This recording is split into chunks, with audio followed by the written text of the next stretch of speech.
আমরা সকল দুর্যোগে, ভয়াবহ দুর্যোগ এবং ফ্যাসিবাদী দুঃশাসনের মধ্যেও আমরা অসহায় মানুষের পাশে, পীড়িত মানুষের পাশে আমরা দাঁড়িয়েছি।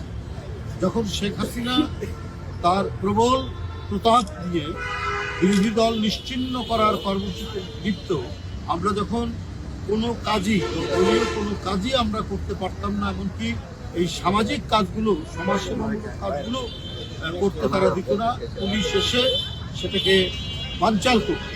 কিন্তু তারপরেও আমরা সেটা করেছি।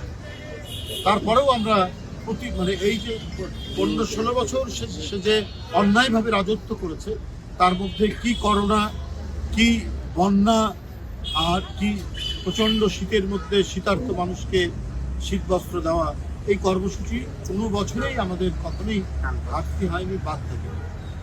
ওই ধারাবাহিকতায় আমরা কাজ করে যাচ্ছি, আমরা এখনো করছি।